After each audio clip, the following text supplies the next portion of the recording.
ventaja entre utilizar un sistema gratuito y de utilizar un sistema de licencia. El más común que ustedes se van a topar es, por ejemplo, el SQ. Por ejemplo, si yo tengo MySQL, mi base de datos, desarrollo una aplicación en C#, ¿ok? Sabemos que C# pues es una aplicación de desarrollo de Microsoft. Entonces, si yo quiero que mi aplicación utilice el MySQL como su sistema gestor de base de datos, tengo que hacer por ahí un conjunto de operaciones. Tengo que hacer un conector, tengo que bajar unas librerías, tengo que hacer una preparación de los datos. O sea, tengo que hacer varios pasos para que mi aplicación de C# pueda utilizar al MySQL como el gestor y obviamente pueda guardar datos, consultar datos, etcétera, ¿no? ¿Qué pasa si yo utilizo el sistema de Microsoft, el SQL Server? Si yo tengo la licencia de SQL Server y tengo mi aplicación hecha en C#, pues la ventaja de la licencia pues es la fácil interoperatividad entre las dos. Es decir, yo nada más le digo al C#, quiero conectar mi aplicación con este MySQL Server, ¿ok? Entonces nada más le pongo conectar a base de datos. ¿Cómo se llama la base de datos? Inventarios. Ok, siguiente, aceptar. Listo, ya está conectada. O sea, esa es la diferencia entre utilizar un sistema gestor gratuito y utilizar un sistema gestor de licencia propietario. En el caso de la conexión que puede hacer C# con SQL Server, pues es extremadamente rápido y sencillo, mientras que con SQL, pues MySQL hay que hacer pues un conjunto de pasos previos, ¿no? Ahora, ¿qué sistema gestor es mejor? Depende de qué aplicación vayan a hacer. Depende cómo van a manejar su información. Ahora, yo les recomiendo que no se, vamos a decir, que no se casen, que no se dejen comprometido con un sistema gestor. Cada sistema gestor es diferente, cada sistema gestor se utiliza para diferentes propósitos, pero la estructura siempre es la misma, SQL. Entonces, más que aprender a usar MySQL, más que aprender a usar Postgre, más que aprender a utilizar SQL Server, aprendan a dominar SQL. Si ustedes dominan SQL, ya el sistema gestor es ya nada más aprender la sintaxis y cómo se hace la conexión. Lo importante es aprender a utilizar bien SQL. Eso es lo que es realmente relevante e importante. Todos los componentes, ¿qué está compuesto un sistema gestor de base de datos? Tiene tres componentes principales, que es el hardware, donde está alojado, el sistema, propiamente el sistema gestor de base de datos, y un encargado del manejo del sistema. Siempre tienen que existir estos tres componentes para que un sistema gestor funcione correctamente. El hardware, porque al igual que que las páginas web, tiene que estar alojada en algún servidor. Entonces, mi gestor de base de datos tiene que estar en un servidor al cual pueda yo acceder, que tenga permisos, tenga usuarios, tenga contraseñas. Entonces, necesito tener un espacio donde almacenar el sistema gestor y obviamente la base de datos. Necesito el software, que es obviamente pues son los archivos instaladores, donde está ya todo preparado y listo. Y el personal del manejo de la base de datos es porque es el que se va a encargar precisamente de trabajar la base de datos. Normalmente en los equipos de desarrollo, nosotros trabajamos con diferentes roles. Siempre un rol importante cuando estoy desarrollando un software es un encargado de la base de datos. Y normalmente es una, máxima 2 personas. ¿Por qué? Porque la idea es que ya que la base de datos está construida y funcionando dentro del servidor, ya nosotros no tengamos, vamos a decir que acceso directo.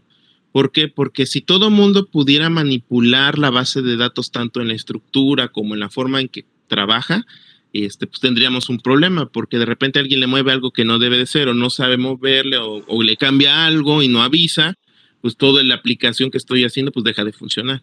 Entonces siempre si yo voy a trabajar en el desarrollo de algún software, tiene que haber solamente un encargado que cumple el rol de el encargado de la base de datos, es el que se encarga nada más de trabajar esa parte. Entonces, ¿cuáles son los objetivos de los sistemas de bases de datos? Básicamente, vamos a encontrarnos que las aplicaciones tienen muchos problemas durante su uso. Entonces, la base de datos lo que va a hacer, va a tratar de reducir estos problemas. ¿Ok? Los problemas que normalmente se presentan en los sistemas de base de datos son la redundancia y la inconsistencia, la dificultad para acceder a los datos, el aislamiento, las anomalías de acceso, problemas de seguridad y problemas de integridad. ¿Ok? Vamos a ir viendo cada uno de estos problemas y vamos a ver cómo los sistemas gestores los reducen. Nos vamos de uno por uno. En el caso de la redundancia e inconsistencia, ¿ok? En este caso, dado que los archivos son creados por diferentes tipos de programas o de aplicaciones, existe la posibilidad que si no se controla bien el almacenamiento, se pueda originar un duplicado de información, por ejemplo. Es decir, que la misma información se encuentre más de una vez en un dispositivo de almacenamiento. ¿Qué pasaría si, por ejemplo, ¿qué se refiere con redundancia e inconsistencia? Redundancia es porque lo que se quiere evitar es que tengamos datos duplicados. Entonces, la base de datos que está bien construida, bien desarrollada y bien modelada, lo que va a tratar de reducir es esto.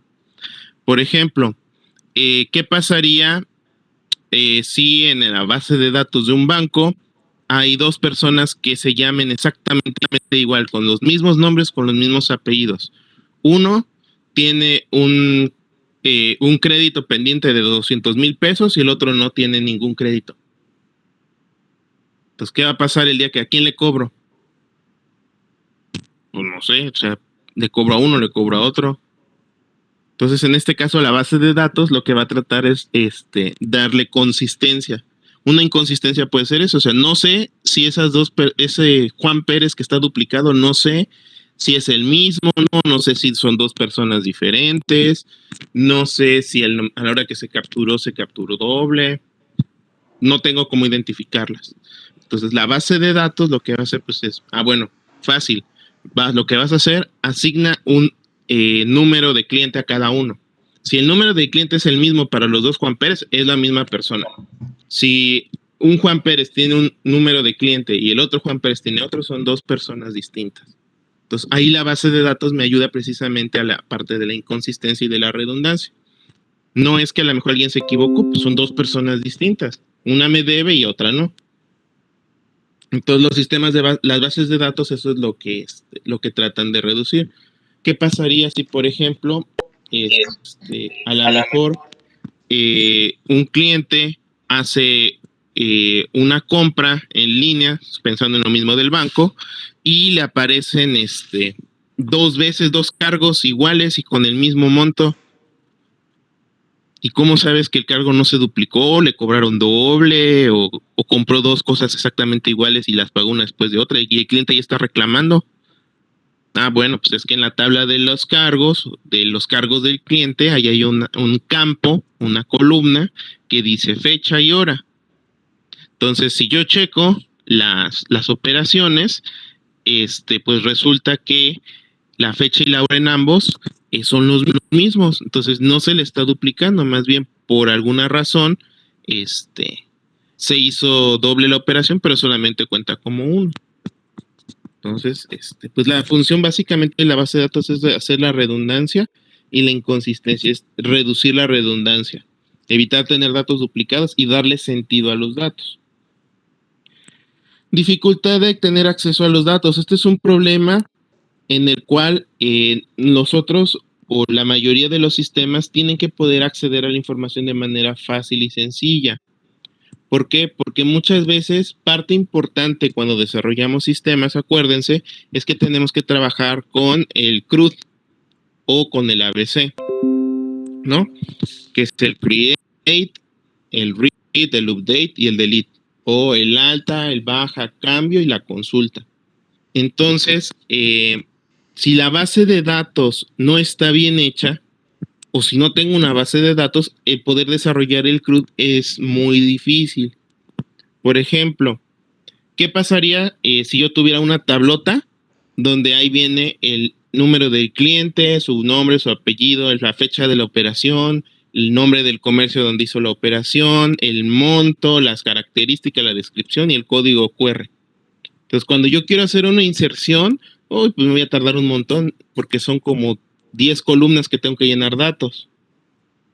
Si eso lo multiplican por 1000 clientes por minuto, pues eso significa muchos recursos. ¿Por qué? Porque el acceso a la información es difícil. O la consulta. Yo quiero consultar un dato, pero me va a devolver 10,000 respuestas posibles. Entonces, en este caso, lo que va a tratar de hacer la base de datos es facilitarle al usuario el manejo de la información. Es decir, ¿cuántas tablas debe de tener una base de datos? Las necesarias, ni más ni menos. Una base de datos que solamente tenga una tabla, exceptuando que sea muy poca información, pues está mal. Si es una base de datos que tiene 50 tablas, si es una base de datos muy grande y que justifique sus 50 tablas, puede ser.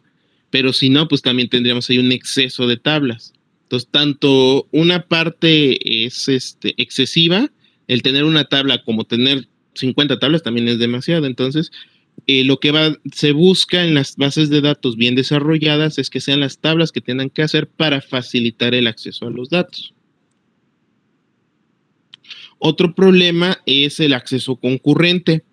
El acceso concurrente lo que va a buscar es mejorar el funcionamiento del sistema y obtener un tiempo de respuesta más rápido. ¿Por qué? Porque muchos sistemas permiten que múltiples usuarios actualicen los datos simultáneamente. El concurrencia significa que dos usuarios pueden acceder al mismo dato al mismo tiempo. ¿Ok? Entonces, aunque dos personas o dos sistemas o dos usuarios accedan al mismo dato al mismo tiempo, no significa que los dos puedan modificarlo al mismo tiempo. Uno debe hacerlo primero y uno debe hacerlo después. Entonces, lo que vas a hacer las bases de datos es buscar que ese acceso sea protegido. Ejemplo, ¿qué pasaría o qué pasa en las bases de datos? Que, por ejemplo, yo estoy en un cajero, le doy retirar dinero, el cajero está empezando a contar el dinero y en ese momento se va la luz. Regresa la luz y el cajero reinicia desde cero. Ya no terminó de contar, ya no, empieza a arrancar como si nada hubiera pasado. Entonces, ¿qué pasa con mis saldos? Me lo descontó. Ya no me va a dar el dinero porque ya hizo como si fuera un inicio nuevo. ¿Qué pasaría? ¿Me daría el dinero? ¿No me daría el dinero? ¿Me lo descuenta? ¿No me lo descuenta? Entonces, en este caso, si la base de datos está bien hecha, para empezar, el cajero no me va a dar el dinero, pero tampoco me lo va a descontar. ¿Por qué? Porque dentro de las bases de datos hay un conjunto de operaciones que se le llama transacción. Una transacción es que cuando yo inicio a hacer un conjunto de pasos, un conjunto de procesos, hasta que el último paso se complete, se guarda en la base de datos los cambios. Si durante el proceso de hacer esos pasos ocurre una interrupción, ocurre un error, ocurre una falla, lo que sea, en ese momento se le da lo que se le llama rollback, es decir, ir hacia atrás. Entonces significa que todo lo que ya se hizo se descarta como si no hubiera ocurrido y no se guarda nada en la base de datos. Así funciona el cajero. Entonces, aunque en el momento en que estaba contando el dinero se fue la luz y se reinició el cajero desde cero y no me dio nada, en ese caso no se guardó el cambio del retiro. ¿Por qué? Porque el cambio del retiro se guarda hasta que yo saco el dinero de la máquina. Mientras la máquina no saque el dinero y yo lo tome, no guarda el retiro ¿cómo se llama? Del saldo. Entonces, las bases de datos lo que van a trabajar es con esas anomalías. No, porque en el momento en que sacas el dinero, en ese momento guarda el cambio. Guarda el registro. O sea, en el momento en que se abre la puertita, en ese momento guarda el cambio. O sea, guarda el que ya te entregó el dinero. Hay algunos cajeros que a lo mejor algo físicamente impide que se abra la puerta, pero el sensor detecta que sí se abrió, ahí sí se guarda, Que de hecho por eso hay veces que hay que tener hace como un tiempo había visto en un reportaje que decían que lo que estaban haciendo algunos ladrones en los bancos es que ponían, hagan de cuenta, como una eh, rejilla falsa, así medio armada, de tal forma de que aparentemente, si tú te fijabas, el cajero no abrió la rejilla para sacar el dinero, pero en realidad sí, sí la abría, pero se quedaba el dinero atorado. Entonces, sí se concreta la operación porque físicamente la rejilla sí se abrió, pero si tú la veías, no está abierto, pues porque estaba sobrepuesta una rejilla falsa. Entonces ya tú te ibas con la idea, pues no pasó nada, pero en realidad llegaba el otro, quitaba la rejilla falsa y sacaba, y el dinero estaba ahí atorado. Por eso siempre, si se les atora el dinero, o si cuenta y no se los entrega, siempre hay que, no hay que retirarse del cajero, en ese momento hay que reportarlo y ver que no está atorado ahí. Desconectar el sensor pudiera ser, pero el problema es que el sensor, si no tiene sensor, la puerta no abre. Híjole. Es un mecanismo de seguridad. Qué crack. Entonces, en este caso, la base de datos, si está bien hecha, pues va a trabajar con anomalías de acceso concurrente, es decir, puedo desarrollar transacciones. En cuanto al aislamiento de los datos pueden estar repetidos en varias tablas con diferentes formatos, lo que hace difícil crear programas que puedan acceder a los datos adecuadamente. Eso tiene que ver mucho, por ejemplo, con las aplicaciones que están hechas en otros idiomas. Ejemplo, ¿qué pasa, por ejemplo, las fechas? En Estados Unidos, creo que nada más en el mundo, ellos ponen para las fechas primero el mes, luego el día y luego el año. El resto del mundo lo hace al revés, día, mes, año. Entonces, la base de datos si está bien hecha, lo que va a hacer es darnos un formato estándar. Entonces, si yo estoy haciendo una aplicación y esa aplicación está traducida para trabajar con personas en Estados Unidos, tengo que darle el formato que ellos usan. O establecer nosotros el formato, pero entonces todas las fechas tienen que estar capturadas de la forma correcta. Hay fechas que no va a tener problema, 0705 del 21. Para nosotros sería el 7 de mayo, ¿no? Pero para ellos sería el 5 de julio, pero te lo va a guardar. Pero ¿qué va a pasar con las fechas, por ejemplo? Que sea el 15 de septiembre. Para nosotros sería el 15 del 9. Entonces, si la base de datos en las fechas tiene el formato de nosotros, lo va a guardar. Pero si tiene el formato de ellos, pues lo que le va a pasar es que no lo va a guardar. ¿Por qué? Porque va a decir, pues no hay mes 15, porque para ellos primero es el mes. Entonces, el aislamiento de los datos se refiere a los diferentes formatos que yo le puedo dar a los campos. Entonces, la idea es que las bases de datos, si están bien hechas, es al darle un formato, ya todas las fechas van a tener consistencia. A nivel de la aplicación, yo le puedo cambiar la fecha, pero a la hora de guardarlo, tengo que poner la fecha correcta. Entonces, lo que se va a buscar mucho en este caso es que la base de datos pueda trabajar con información que esté, vamos a decir que en un formato estándar, que no tengamos de repente fechas en formato de Estados Unidos, en formato normal. Lo mismo va a pasar, por ejemplo, si ustedes se dan cuenta, cuando yo me registro en alguna página, por ejemplo, y que me pida la dirección, si está bien hecho el formato, a la hora que yo le doy mi código postal, ya más o menos me saca ahí, ¿no? El estado, el municipio y hasta la región o la colonia, ¿no? Entonces eso es importante porque nos ayuda a homologar. Porque si yo dejo los campos abiertos, pues de repente pues alguien va a poner el nombre de su colonia donde vive con mayúsculas, con minúsculas, con mayúscula, minúscula, con espacios, sin espacios.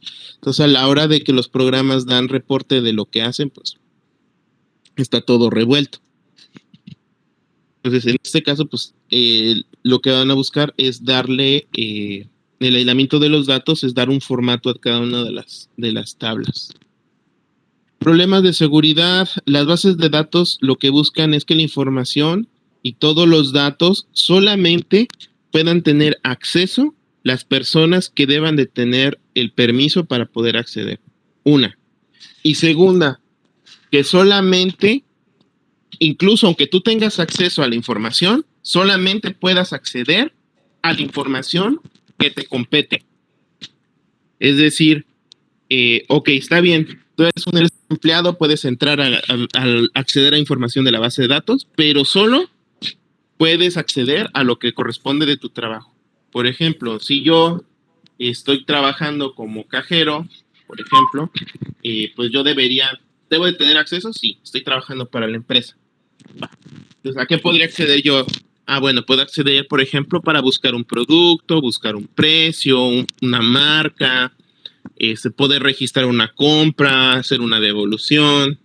Ok, puedo acceder a esos datos de la base de datos. Pero, por ejemplo, yo no debería poder tener acceso ni a las nóminas, ni a la información de otros empleados, ni a los inventarios, ni a los reportes de ventas.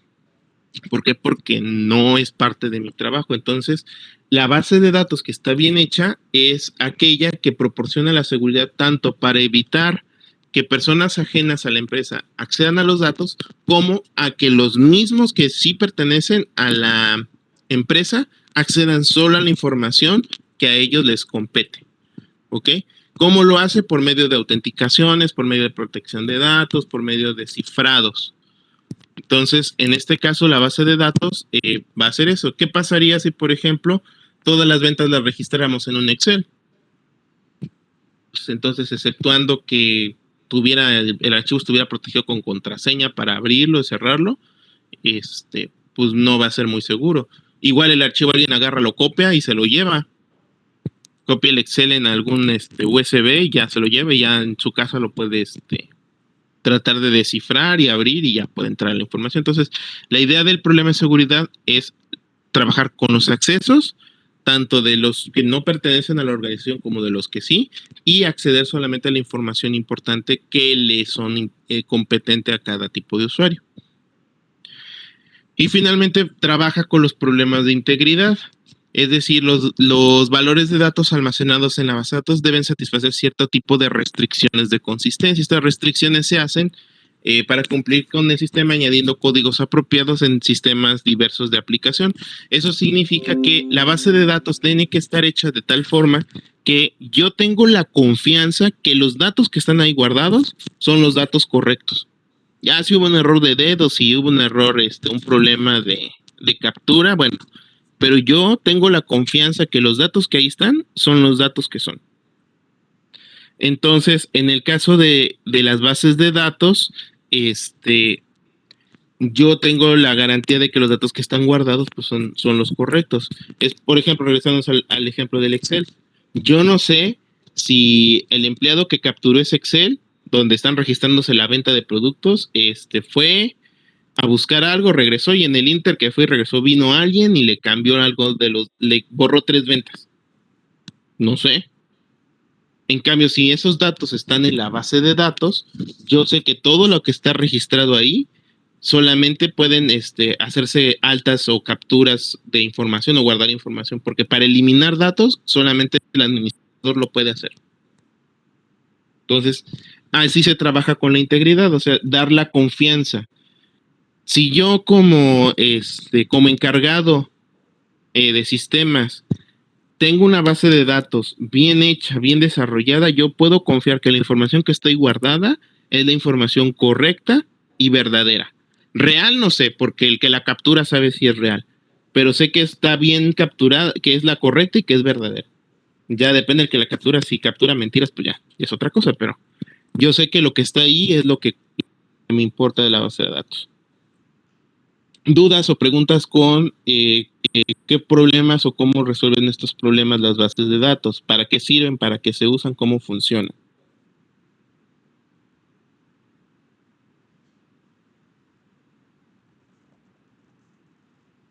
Ninguno, todo claro.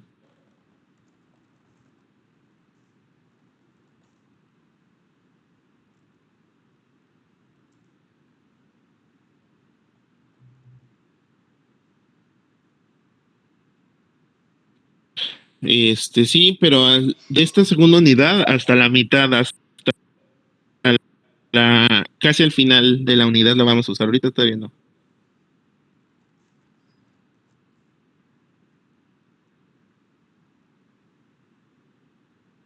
MySQL. Vamos a trabajar con MySQL, pero pues primero hay que aprender a hacer el modelado de la base de datos y luego ya nos metemos a crearlas. Que vamos a ver los procesos para hacer la base de datos. Entonces, para hacer el proceso de base de datos, es un proceso que se le llama modelado. Es similar a lo que ya vimos en programación orientada a objetos y son varios pasos. El primer paso es la abstracción. Ya habíamos visto en programación orientada a objetos la abstracción, ¿no? Que era a partir de que yo tomo un objeto del mundo real, tomo aquellos elementos que yo considero importantes, relevantes y les doy importancia. Entonces, dependiendo de la perspectiva del usuario, de la persona que hace el modelado, la abstracción puede significar una cosa, puede significar otra, ¿no? Entonces, esta imagen es lo más claro. Yo tengo una entidad, que en este caso un gato, depende quién lo visualiza, pues qué puede abstraer de él. Una persona puede hacerlo como una mascota o como un objeto de estudio, con todas sus partes. Entonces, el proceso de desarrollo de la base de datos inicia con la abstracción. Entonces, todas las bases de datos se crean a partir de un problema. Entonces, yo tengo ese problema y de ese problema empiezo mi abstracción. Empiezo a encontrar aquellas cosas que son relevantes o que empiezo a descartar cosas que son irrelevantes para la base de datos. Entonces es importante que pongan en práctica su abstracción. Entonces el objetivo importante de un sistema es proporcionar a los usuarios una visión abstracta de los datos. Es decir, el sistema esconde ciertos detalles de cómo se almacenan y mantienen. O sea, a los usuarios no les importa cómo se llaman las columnas, qué tamaño tiene, qué tipo de dato guarda. A alguien que le interesa es el dato que guarda. Entonces, cuando nosotros empezamos el proceso de modelado, el primer paso de la abstracción es entender qué datos hay que guardar. Vamos a tener 3 niveles de abstracción para poder entender y desarrollar esta parte del modelado. Vamos a tener la abstracción interna física, la conceptual y la externa o de visión. Entonces tenemos que aplicar estos niveles de abstracción para poder desarrollar la base de datos. El nivel físico es la representación más baja de la abstracción y lo que hace es describir la forma en cómo se almacenan los datos en el dispositivo. Por ejemplo, índices, acceso a los datos, características físicas de los datos. Entonces, si a mí me están diciendo, por ejemplo, se quiere hacer una base de datos que almacene los datos de una, vamos a decir que de una, ¿cómo se llama? De una tienda de venta de artículos deportivos. Entonces, a nivel físico, pues yo me empiezo a imaginar, pues, ¿qué venden en una tienda de deportes? Pues venden ropa, ¿no? Venden accesorios, venden zapatos. ¿Qué más podrían vender? Equipo. Una cosa es un accesorio, otra cosa es un equipo. Un accesorio, por ejemplo, puede ser un casco, puede ser un un uniforme, bueno, su ropa, puede ser a lo mejor pues sí, es que no es uniforme, pero que se utiliza unas espinilleras, por ejemplo.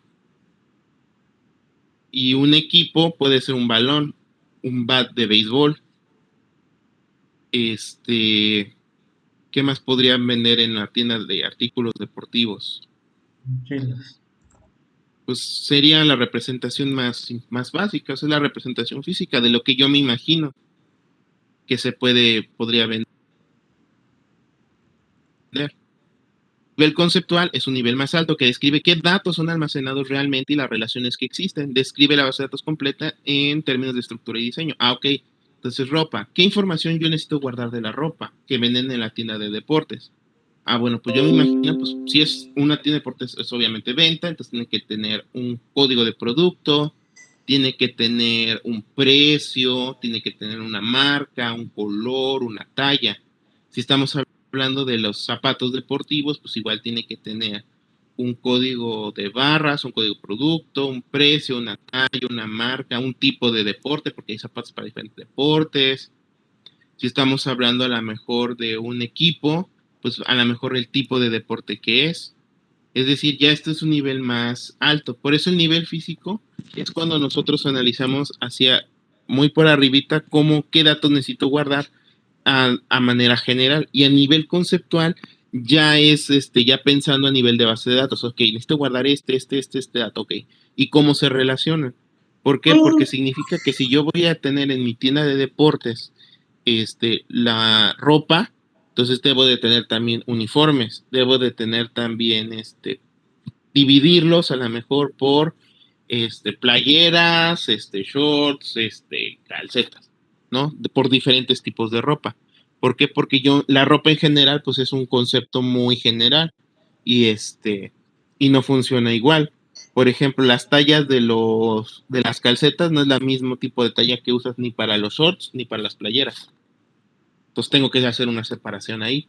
Entonces a eso se llama la abstracción a nivel conceptual. Es decir, ya no estoy abstrayendo de manera física lo que veo o lo que conozco, sino ya en función de cómo se relacionan las cosas entre sí. Y el último nivel, y estas definiciones del nivel conceptual, describe el tipo de dato y la longitud del campo, todos los elementos direccionables, y incluyen todo lo que son los atributos, los totales de datos y registros conceptuales, las entidades, qué datos guardan, y pues las relaciones que hay entre ellos. Normalmente hasta este nivel de abstracción, ya teniendo este nivel de abstracción, yo ya puedo empezar a diseñar la base de datos. ¿Ok? Obviamente este nivel de abstracción, ¿cómo obtengo abstracción? La abstracción es una habilidad que se desarrolla. Bueno, a lo mejor puede haber alguien que innatamente la tenga y que bueno, felicidades. Pero pues, los que no la tienen, hay que desarrollarla, es decir, por medio de la experiencia. Entonces, igual que con las matemáticas, igual que con el cálculo, igual que con el álgebra relacional, la única forma de practicar o desarrollar la abstracción es practicando, practicando y practicando. ¿Ok? Es usar la imaginación, es imaginarse la base de datos, qué datos guarda, qué datos lleva. Entonces, pero hasta este nivel, hasta el nivel conceptual, bueno, ya puedo construir la base de datos hasta ese nivel. Bueno, lo ideal es que lleguemos al nivel de visión, ¿ok? El nivel de visión es un nivel de abstracción en el cual yo ya no solo me imagino cómo va a ser la base de datos, sino que yo ya me puedo hasta imaginar cómo el usuario final va a ver esos datos en un sistema terminado. ¿Ok? Los buenos programadores son aquellos que llegan a desarrollar la abstracción hasta este nivel. Es decir, yo estoy yendo y consultando con un cliente que quiere un sistema. Si mi nivel de abstracción es medio, bueno, yo ya más o menos tengo una idea que cómo va a ser la aplicación, ¿no? Cómo va a funcionar, cómo va a ser la base de datos, etcétera. Pero si mi abstracción ya está en este nivel de visión, yo no solo eso me estoy imaginando, ya me estoy imaginando hasta cómo va a ser web, cómo puede hacerse una app móvil, cómo puede hacerse con una mejora, o sea, ahora, para hacer bases de datos teniendo el nivel de abstracción conceptual basta, pero si ustedes pueden llegar hasta este nivel de visión, entonces la base de datos pudiera quedar mejor. Ahora, se espera, y digo se espera, que una base de datos tenga un tiempo de vida de hasta 2 veces más que la aplicación que la utiliza. Pregunta de examen, ¿cuánto es el tiempo de vida de una aplicación?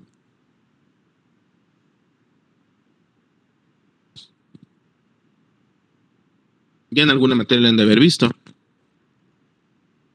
¿Cuál es el tiempo de vida de una aplicación?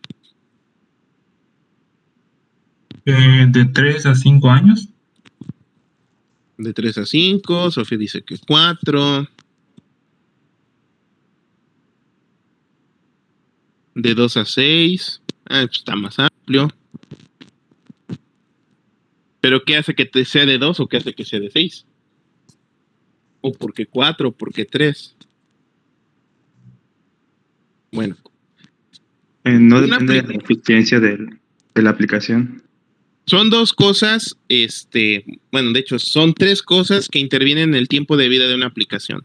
Uno es el desarrollo, 2 es el mantenimiento y 3 es la calidad. Esas 3 cosas determinan cuánto tiempo vive una aplicación. El desarrollo. Una aplicación que está bien desarrollada, siguiendo metodologías, o sea, siguiendo toda la ingeniería del software para desarrollarla, debería de tener un tiempo de vida bien de 2 años. ¿Ok?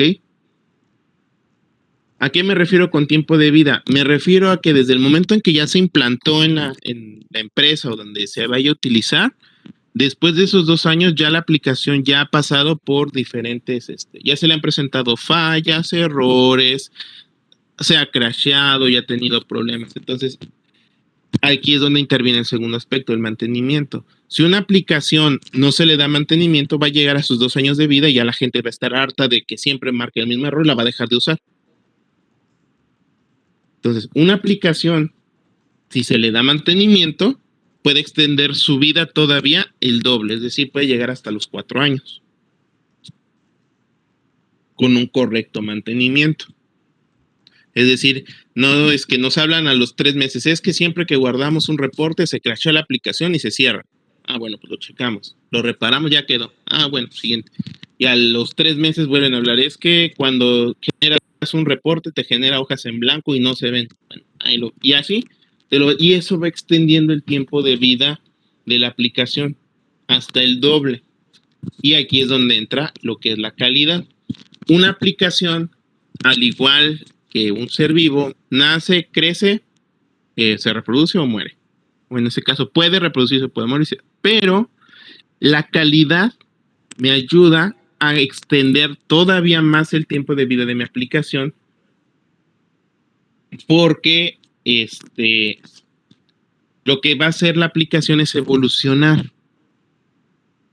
Si una aplicación es de calidad, bien hecha, yo puedo evolucionarla o puedo mejorarla presentándole mejoras. O sea, la puedo hacer crecer, la puedo ir mejorando de tal forma que no muera, sino que al contrario, al agregarle nuevas funcionalidades, nuevas cosas, se renueva la aplicación, evoluciona una aplicación mejor. Y pues eso hace que su tiempo de vida pues sea, ahora sí que el infinito hasta que aguante, siempre y cuando vayan de la mano igual el desarrollo y el mantenimiento. O sea, la calidad garantiza que mi aplicación al final no va a morir porque ya llegó un momento que de tanto mantenimiento pues ya no le puedo mejorar nada. Entonces, pues ya. Entonces, pero si es una aplicación de calidad, yo le puedo mejorar lo que tenga de tal forma que puede extender su tiempo de vida en 5, 10, 20, 30 años. Si no, vean cuántos años tiene Windows. ¿Cuántos años tiene Word? ¿Cuántos tiene PowerPoint? Vean las aplicaciones que tienen años. ¿Cuántos años tiene Photoshop?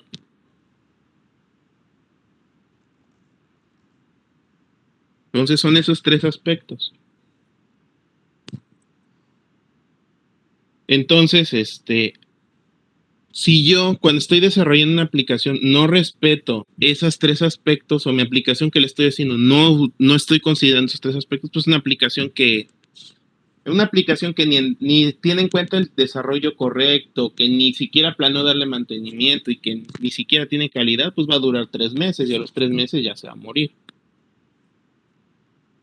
Si a lo mejor está bien hecha, pero no sigue metodología de calidad, no sigue nada de desarrollo, a lo mejor un año, o a lo mejor con mantenimiento así medio, pues año y medio y ya. ¿Qué pasó, Adrián?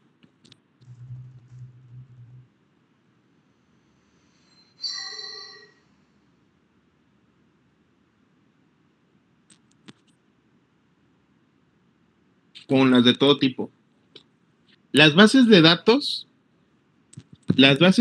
no solamente son, vamos a decir que hojas de cálculo donde guardo datos, son una parte de la aplicación. Una aplicación que no tiene base de datos, pues una aplicación que no guarda datos, entonces pues todo lo que haga, pues mientras no apague la computadora va a estar ahí. La idea de la base de datos es darle persistencia a la información, es decir, que los datos que estén disponibles se guarden. O sea, vamos a decir que es una relación de complemento entre sí. Una aplicación sin base de datos no funciona. Una base de datos sin aplicación, pues nomás son datos ahí estacionados.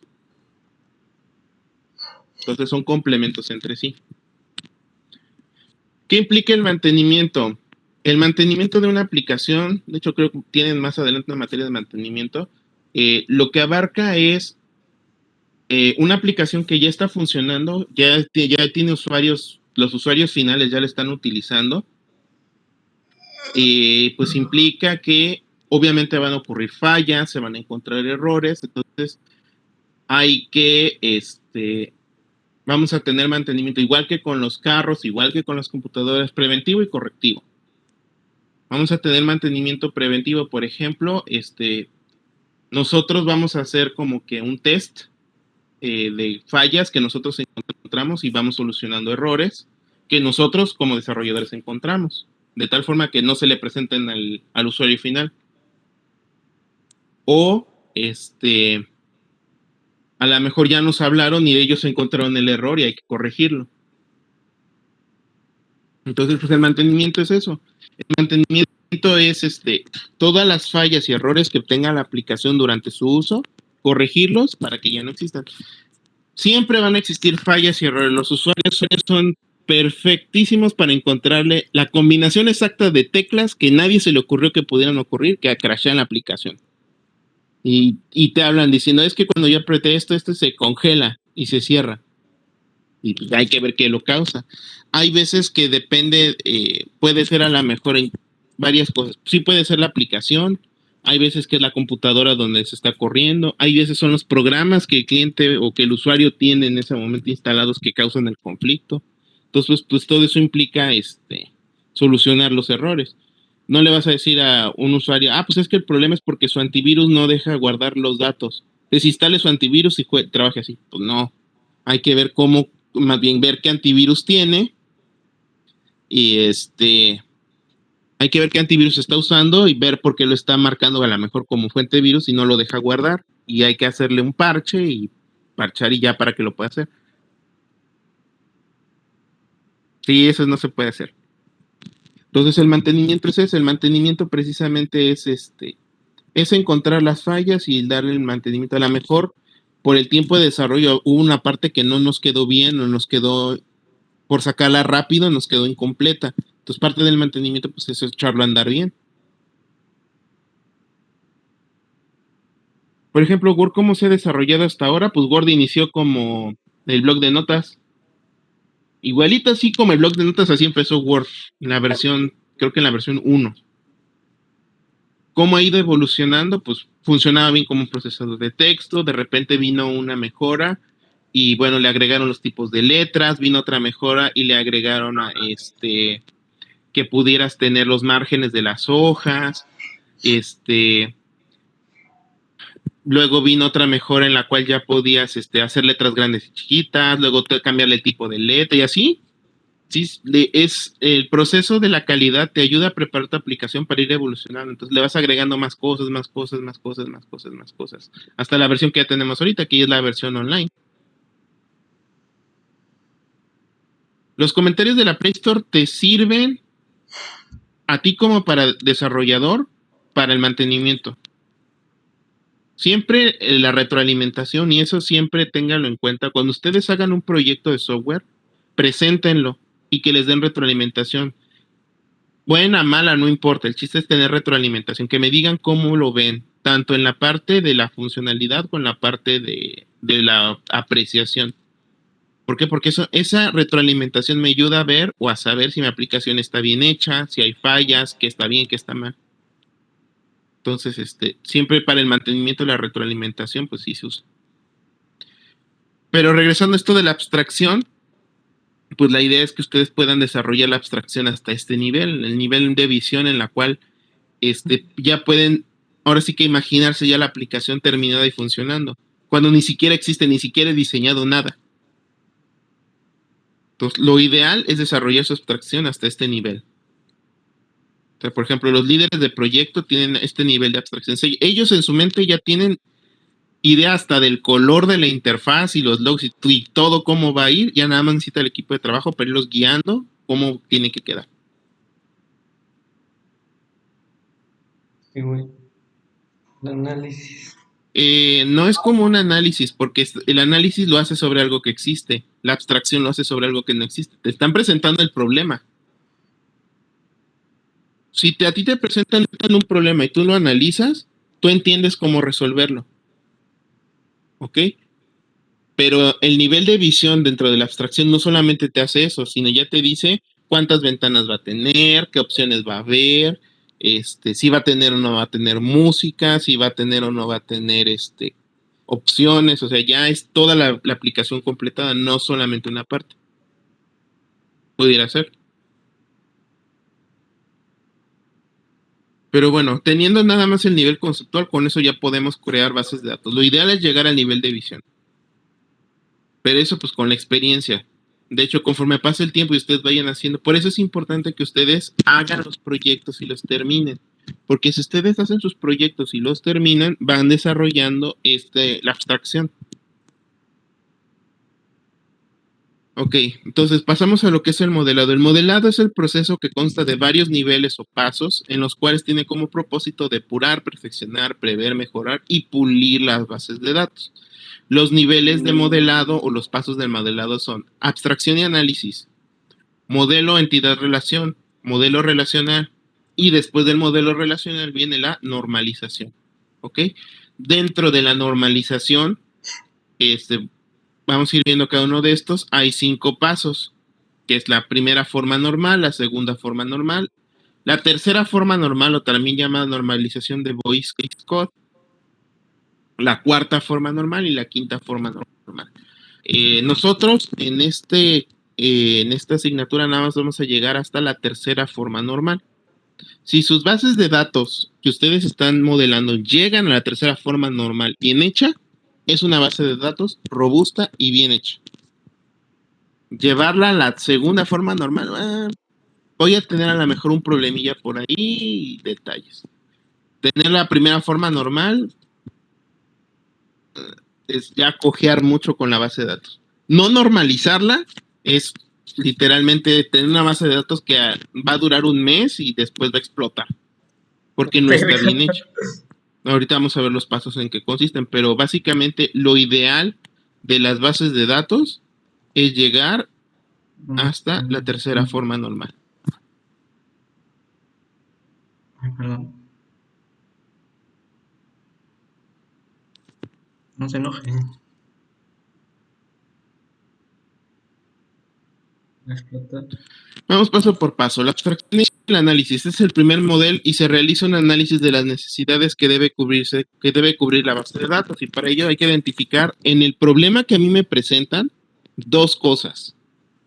Las entidades, que son los objetos que existen en la realidad o conceptualmente, que son distinguibles de otros objetos y poseen características que los definen. Es decir, una entidad puede ser algo concreto, como puede ser algo tangible, una persona, un libro, una mesa, una silla, o una entidad abstracta, como puede ser una idea, puede ser un concepto.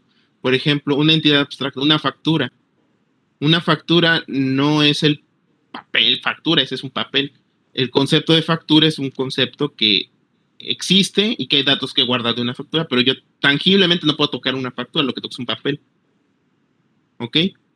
Y puedo agrupar a estas entidades con un conjunto de entidades, es decir, yo puedo agruparlos dependiendo que tengan datos en común, por ejemplo, tipos como cuentas, clientes, etcétera. Por ejemplo, si a mí me piden hacer la base de datos de una, es que ya no quiero decir tiendas, sino, por ejemplo, de una concesionaria de automóviles. ¿Ok? Y en la concesionaria de automóviles tienen camionetas, tienen autos deportivos, tienen autos comunes. Entonces, si el cliente nada más quiere guardar la información como precio, color, modelo, marca, él la quiere así. Entonces, yo puedo agrupar todos esos como auto. Todas esas entidades para mí son autos. Ahora, si él quiere guardar que los accesorios extras, que si los accesorios de lujo, o sea, cosas que uno tenga y que otro no tenga, entonces sí ya tendrá entidades diferentes. podría ser la entidad camioneta, la entidad auto, la entidad auto deportivo. Entonces, lo primero que tengo que hacer en mi abstracción y análisis es ubicar mis entidades y ver si las puedo agrupar. Si no las puedo agrupar, pues no las puedo agrupar, pero ahí depende de lo que vaya a ver. Los conjuntos de entidades pueden ser no ser disyuntos, es decir, la entidad cliente, la entidad empleado y la entidad persona pueden ser a su vez el empleado y o cliente o ninguna. Es decir, que solamente cuando guardo datos en común, entonces sí las puedo juntar. Si hay algún dato que no guardo, que sí o guardo en otro, entonces no las puedo juntar. Una entidad está representada por un conjunto de atributos que la definen, como son su nombre, la calle, la ciudad, el color, el peso, el tamaño. Eso ya lo habíamos visto en orientado a objetos. Entonces, pues las entidades tienen los atributos. Luego, los dominios. El dominio es el conjunto de valores que cada atributo puede guardar. Por ejemplo, números enteros, enteros positivos, cadena de caracteres, verdadero falso, flotantes, dobles. Entonces, cuando yo estoy haciendo el análisis, tengo que entender también qué dominio o qué dato puede guardar lo que yo quiero guardar. El atributo es una característica tangible o intangible que describe las entidades y es una función que se le asigna un conjunto a un dominio. Cada entidad se describe por medio de un conjunto de pares. Siempre que yo defino un atributo, lo defino con el valor del dato, es decir, el tipo de dato que guardo. Si yo defino un atributo como nombre, pues el tipo de dato que guarda es cadena de caracteres, string. Si yo defino peso, pues es un doble, o bueno, puede ser enteros, puede ser un int, si nada más voy a guardar pesos sin fracciones. Si yo guardo la entidad precio, pues puede ser un flotante, un doble. Entonces, siempre que yo defino un atributo, tengo que definir el dominio y el valor que va a guardar ese atributo. Luego, todas las entidades dentro de la base de datos tienen que estar relacionadas de alguna manera, ¿ok? La manera en cómo yo los voy a relacionar es porque dentro del problema que me presentan se identifican con un verbo.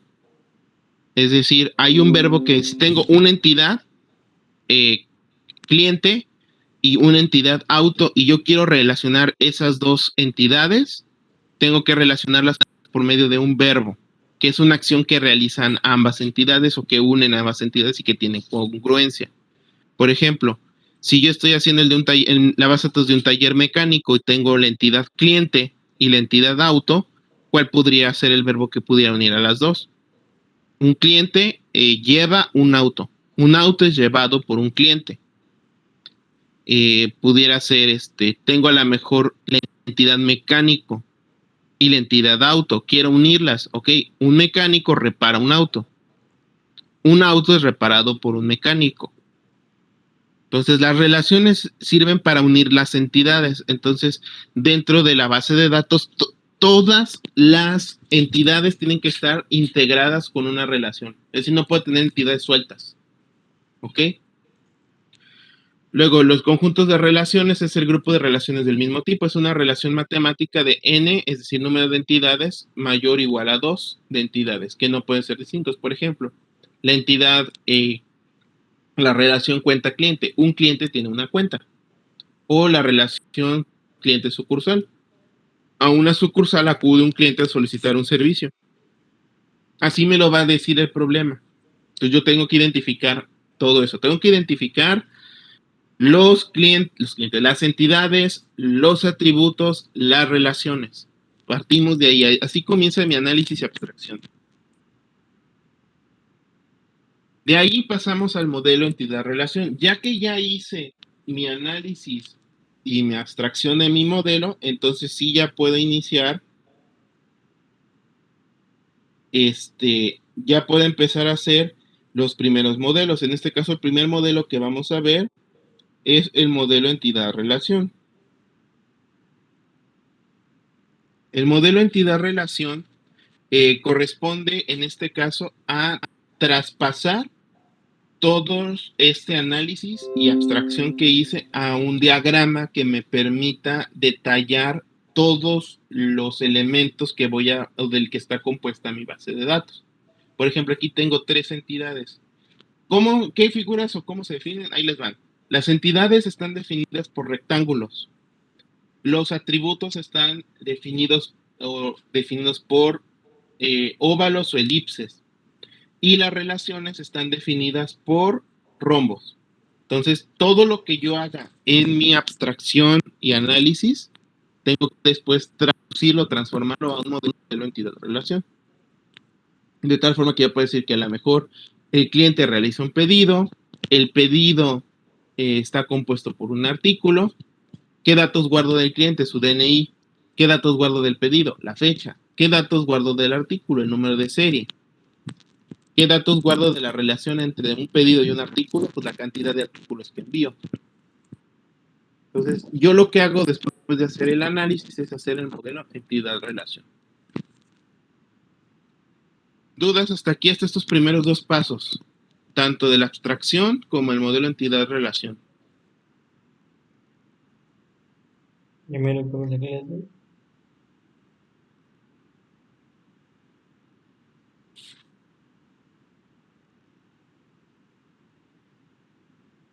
Ninguna, todo.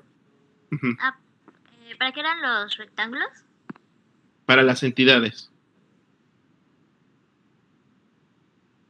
Las entidades son los rectángulos, los atributos son los óvalos o elipses y los rombos son las relaciones. Pues la idea es que en el primer paso, que es el análisis y abstracción, a mí me dan el problema, lo analizo, identifico todas estas cosas y luego lo traduzco a modelo entidad-relación.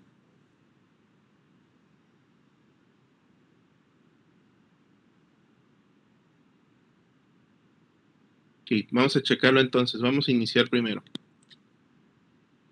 Igual que con la unidad anterior, vamos a tener portafolio de evidencias de esto. Entonces hay que hacerlo. Vamos a empezar entonces con el primer ejercicio. Se requiere una base de datos para una pequeña empresa y debe contener información acerca de clientes, artículos y pedidos. Hasta el momento se registran los siguientes datos en documentos varios. A los clientes se les asigna un número de cliente único. Direcciones de envío, que pueden ser varias por cliente. Saldo, límite de crédito y descuento. En el almacén, a cada artículo se le registra un número de artículo único, fábricas que lo distribuyen, existencias en cada fábrica y la descripción del artículo. Cuando se realiza un pedido, los encargados de los envíos llenan un formato con una cabecera y un cuerpo del pedido. La cabecera está formada por el número del cliente, la dirección de envío y la fecha. Y el cuerpo tiene varias líneas y en cada línea se especifican el número de artículos de pedidos y la cantidad. Vamos por partes. Primero hay que hacer el análisis y la abstracción. Ok, por partes. ¿Cuáles son las entidades? ¿Qué datos quiero guardar o necesito guardar? Entidades hay muchas. No todas necesito guardar. Por ejemplo, aquí tengo la entidad de empresa. Pero ¿hay algo que yo tengo que guardar de la empresa? Pues básicamente no. Porque si no me diría la dirección de la empresa, el nombre de la empresa, Entonces uno. Exacto. Entonces, en este caso, no tengo la empresa, aunque la empresa es una entidad, no la necesito guardar. Lo mismo va a pasar con el almacén. El almacén es una entidad, pero ¿qué datos pudiera yo guardar del almacén? O sea, no me dice ni cuántos empleados son en el almacén o la dirección del almacén. Entonces, en este caso, tanto empresa como almacén son entidades, pero no son entidades que yo necesito guardar. Ok. Aquí, por ejemplo, pues sí tengo varias. Tengo, por ejemplo, los clientes, tengo los artículos y tengo los pedidos. ¿Por qué estas 3 entidades? ¿Por qué? Porque sí tengo datos. Si, por ejemplo, me dices, de los clientes hay que guardar un número de cliente, la dirección de envío, el saldo, el límite de crédito y el descuento. O sea, estos son datos que guardo del cliente. Entonces, mi entidad que tengo que guardar, pues es el cliente. Tengo, por ejemplo, la de los artículos. Okay, ¿qué datos guardo de los artículos? Un número de artículo, la fábrica, la existencia y la descripción. Y de los pedidos,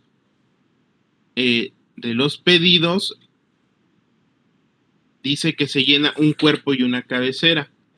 Entonces tengo una cabecera y tengo un cuerpo. Y de la cabecera guardo el número del cliente, la dirección de envío y la fecha. Y del cuerpo, el número del artículo y la cantidad.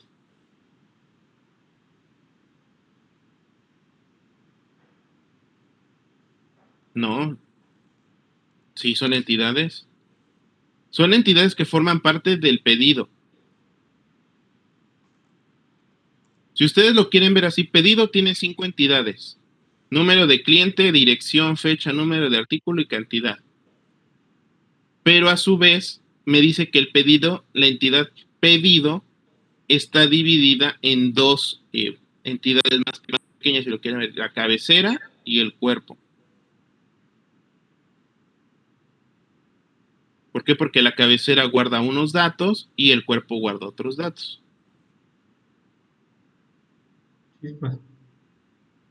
Sí, son entidades. Desde el momento en que el problema me plantea que tengo algún dato que guardar, esa entidad gana relevancia. Vamos a ver cómo, por qué. Ok, ya identifiqué mis entidades, ya identifiqué los atributos que tengo que guardar. Ahora sigue las relaciones. ¿Cómo se relacionan las entidades entre sí?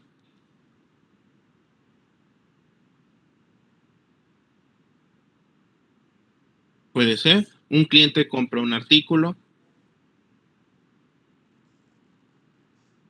pero por ejemplo, un cliente puede comprar un artículo, pero de manera directa, no. O sea, si esto fuera una tienda física, sí. El cliente va, toma el artículo directamente del estante, va a la, ¿cómo se llama? La caja y lo paga. Ahí no, pero aquí en este caso no. Un cliente quiere comprar un artículo, no lo hace de manera directa, lo tiene que hacer por medio de un pedido, ¿no?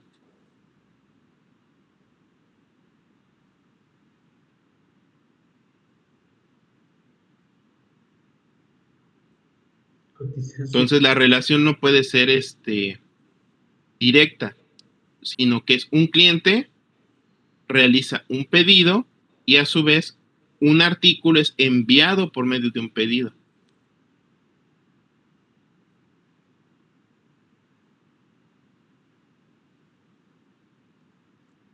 Bueno. ¿Sí o no?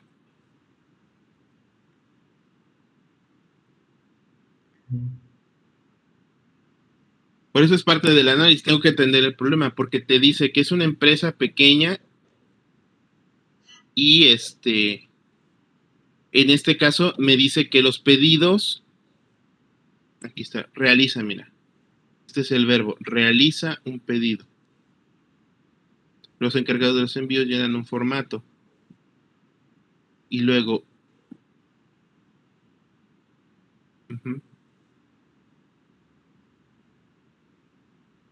por eso es importante que ustedes analicen bien, analicen los verbos que tenga el ejercicio. Por ejemplo, aquí dice, a los clientes se les asigna, pero eso se refiere a los atributos, ¿no? Luego en el almacén a cada artículo se le registra, esto forma parte de los atributos, que lo distribuyen el artículo fábrica aquí. Cuando se realiza un pedido, ¿quién realiza el pedido? Cliente. Los encargados de eso llenan el formato con una cabecera y cuerpo del pedido. La cabecera está formada con, ok, y con varias líneas, ok. Pues quedaría así la relación. Entonces puede ser que un cliente realiza un pedido y un artículo está compuesto de, un pedido está compuesto de artículos. Primero se hace el análisis. Esto es lo que está. El análisis y abstracción es esto. O sea, yo ya entendí de que esta base de datos es para un sistema en el cual el cliente no compra directamente los artículos, sino hace un pedido. Y dentro de la empresa, en un almacén, el pedido se arma con artículos y tienen una cabecera y un cuerpo dentro del pedido.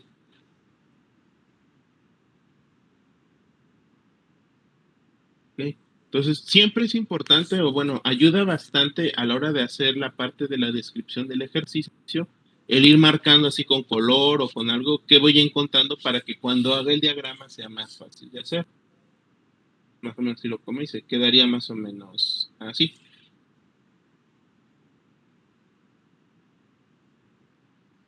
Donde tengo en este caso, los rojos serían mis atributos, perdón, mis entidades. Los amarillos serían mis atributos. Los verdes serían entidades que forman parte de otra entidad. Ahorita vamos a ver cómo se usan. Y los morados serían mis verbos, de los que yo puedo encontrar.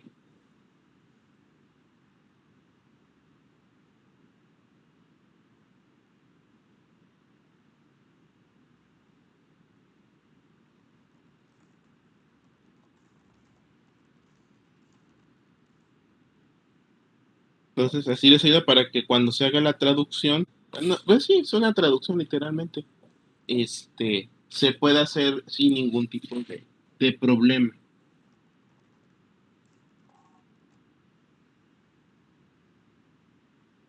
Esos son colores que yo puse, no son estándares.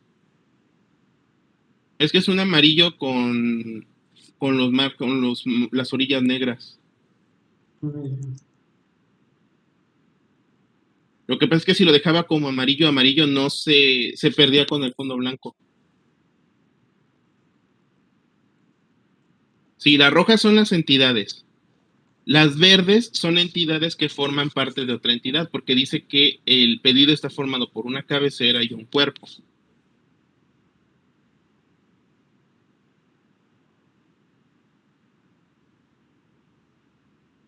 O sea, sí tengo 5 entidades: clientes, artículo, pedido, cabecera, cuerpo. Pero dentro de tengo que la cabecera y el cuerpo forman parte de otra. Entonces, hay veces que una entidad está dividida o está compuesta de varias. Por ejemplo, yo puedo tener en la entidad automóvil y a su vez el automóvil está compuesto de puertas, ventanas, motor. Entonces, cuando una entidad forma parte de otra, sí se puede integrar al diagrama, pero no hasta que indicarlo. Son entidades, pero que a su vez forman parte de otra.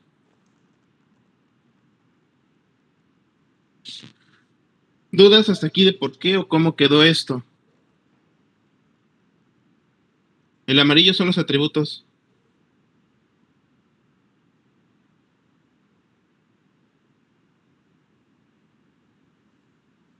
O sea, yo se los puse así para que sea fácil identificarlo, porque luego puede darse caso, a la hora que estoy haciendo el diagrama se me olvida poner una entidad. Y entonces empiezo a hacer todos los demás, pero ya que llegué a la normalización, sí, me faltó una entidad, entonces tienes que regresar. Entonces así garantizan que no se les olvidó ninguna, que ya las pusieron todas.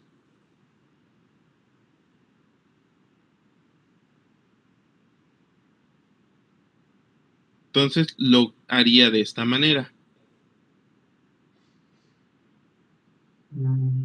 Quedarían mis entidades: cliente, aquí está, artículo, pedido. Ahora, cuando yo tengo entidades que están formadas de otras entidades, lo que hacen se le llama, es un triángulo de unión, que es este. Y queda como intermediario entre las entidades que lo forman, en ese caso sería la cabecera y el cuerpo.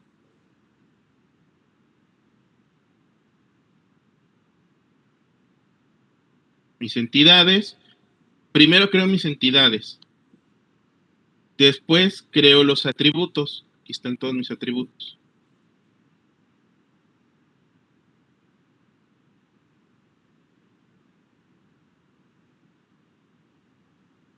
Y al final, las relaciones.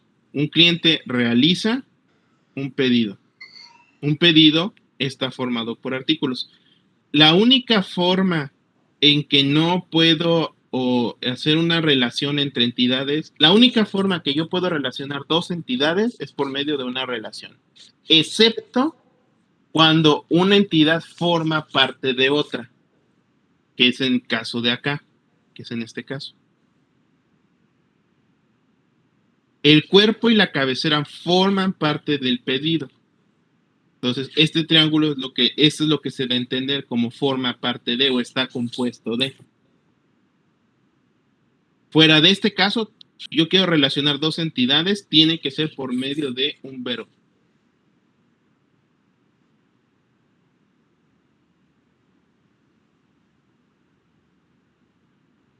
Y el verbo tiene que tener cierta congruencia para leerse al derecho o al revés. Un cliente realiza un pedido es realizado por un cliente. Un pedido está formado por artículos, un artículo forma parte de, o los artículos forman parte del pedido.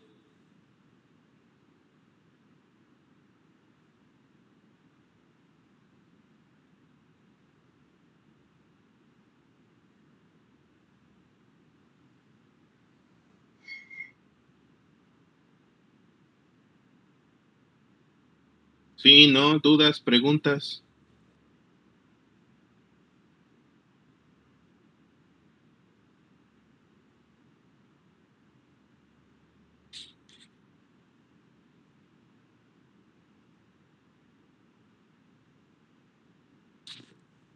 En ese caso, dice que si no se puede poner ya está. Bueno, si puede explicar. A ver, otra vez, que no te entendí. A ver, otra vez. Que recuerden, bueno, no, que no se puede hacer la relación cuando hay no sé qué.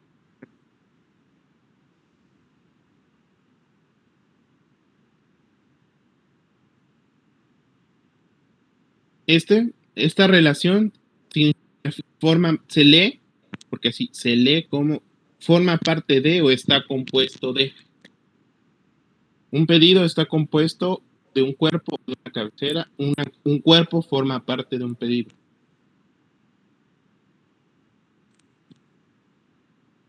Creo que dijo cuando no se podía.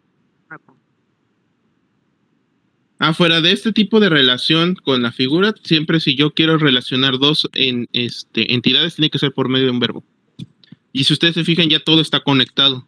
No tengo ninguna entidad y ningún atributo suelto.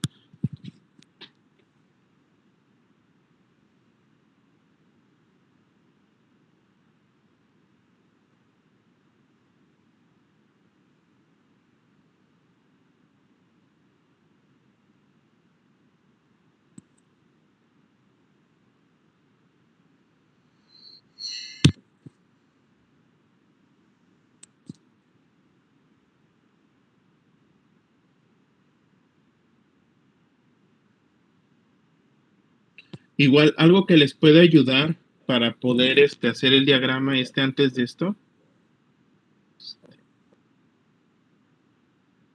Antes de hacer este diagrama, lo que les puede ayudar es hacer, por ejemplo, una tabla donde aquí le pongan entidad.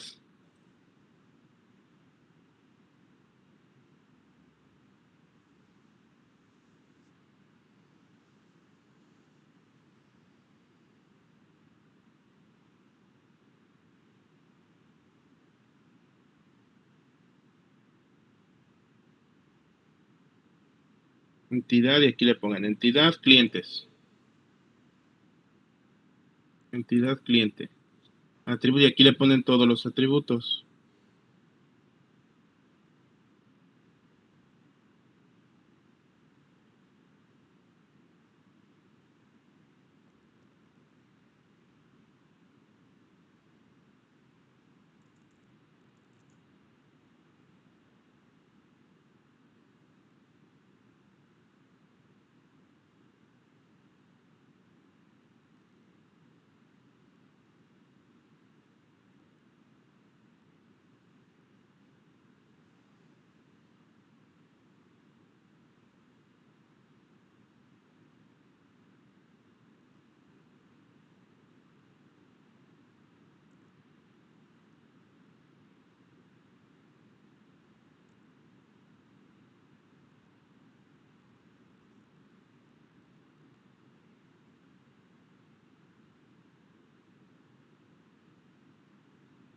Pues esto es para evitar que se les vaya a olvidar algún atributo y forma parte también del análisis.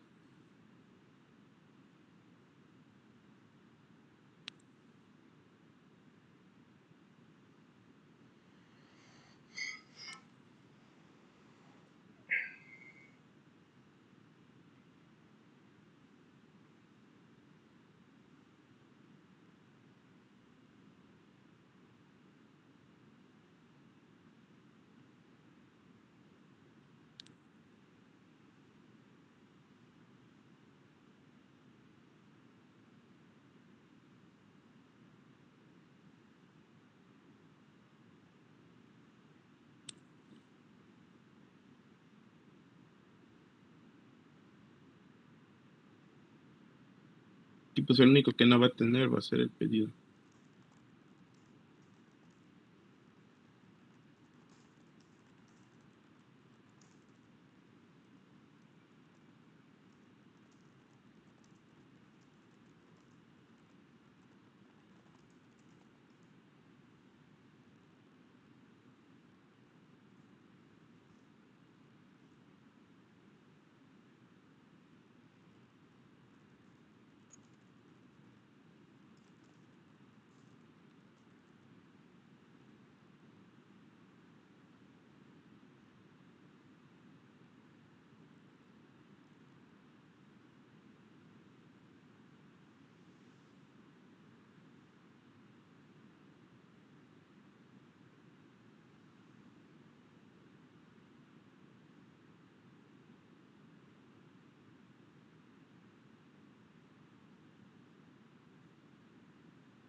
El rombo y el triángulo son más lógicos, o sea, el rombo para unir dos entidades y el triángulo para unir entidades que dependen de otra entidad, ¿sí? Sí, lo que vamos a ver más adelante, este tipo de relación se le llama relación de dependencia, y es cuando una entidad depende de otra para existir, y si alguna de las dos falta, la otra no existe, por eso se llama de dependencia.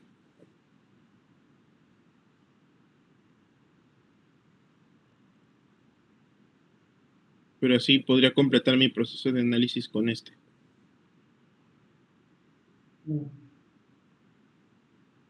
Y así ya garantizo de que, ok, checo todo, ya están todos aquí, a ver, a todos. Aquí pues obviamente les puse porque no me ocupo no me cabían todas las figuras, pero ya puedo checar, ok, cliente, aquí está el cliente, todos los atributos, 1, 2, 3, 4, 5. Ahí están, 5 atributos. Es importante que hagan este proceso para evitar que se les vaya a olvidar un atributo, se les vaya a olvidar algo, porque entonces después se tienen que regresar.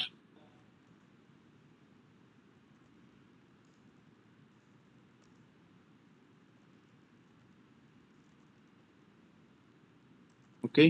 ¿Dudas, preguntas, comentarios?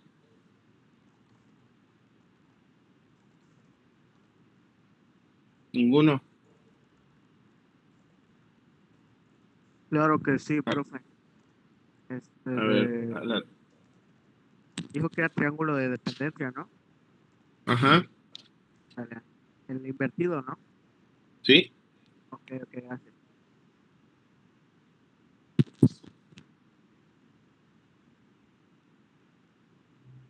Igual, el texto, el portafolio tiene que llevar el texto y todo lo que vamos haciendo.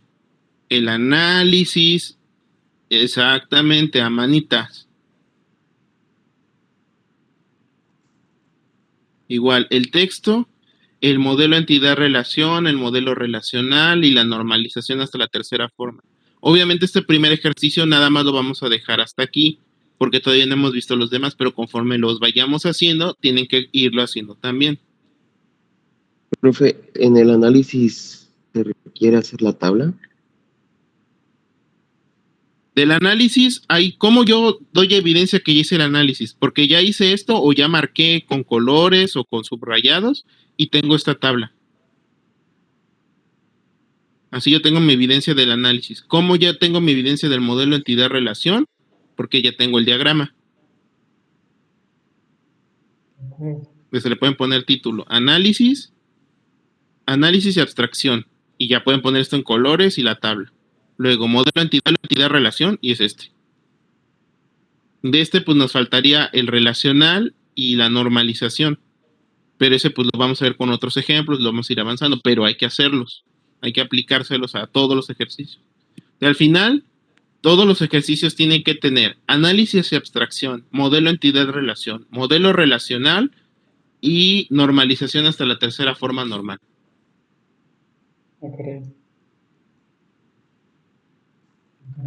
Obviamente no van a ser como el otro 40 ejercicios, son menos. Pues nada más 30.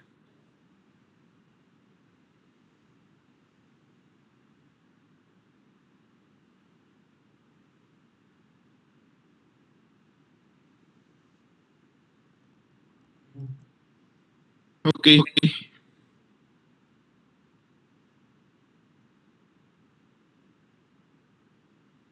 Entonces, ejercicio 2, para que lleguen hasta el modelo entidad-relación. Hay que hacer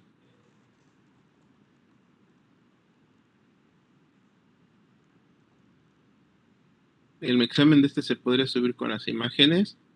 Sí, puede ser que sí. Que esto no es la tercera forma normal, este nada más es el modelo entidad-relación. Falta el modelo relacionar, la primera forma, la segunda forma y luego la tercera forma. De hecho, vamos a ver hasta la quinta forma, pero la forma 4 y 5, la base de datos tiene que ser muy grande para poderlas aplicar.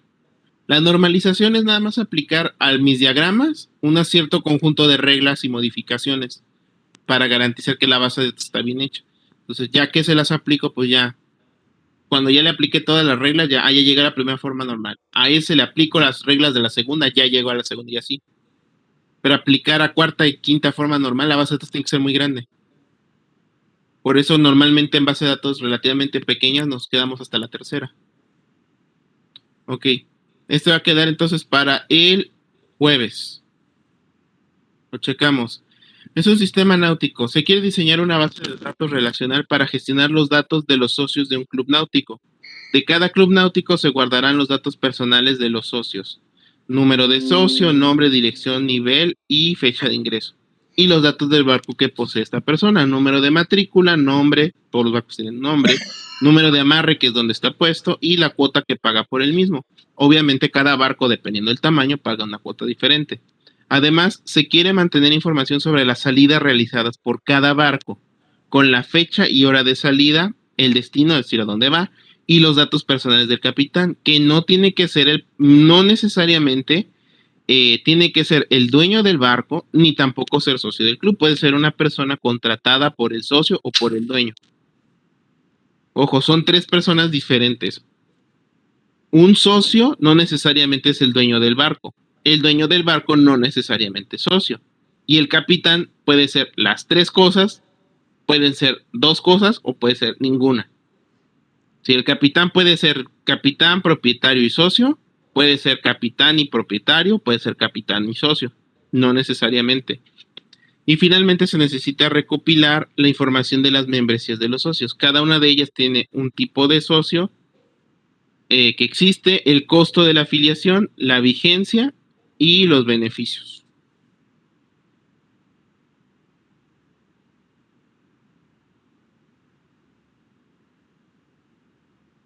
De pues es hacer su análisis y abstracción y análisis y el modelo entidad-relación.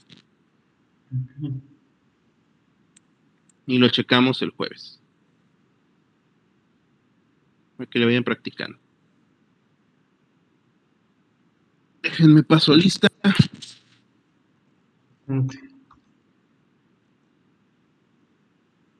Espérenme.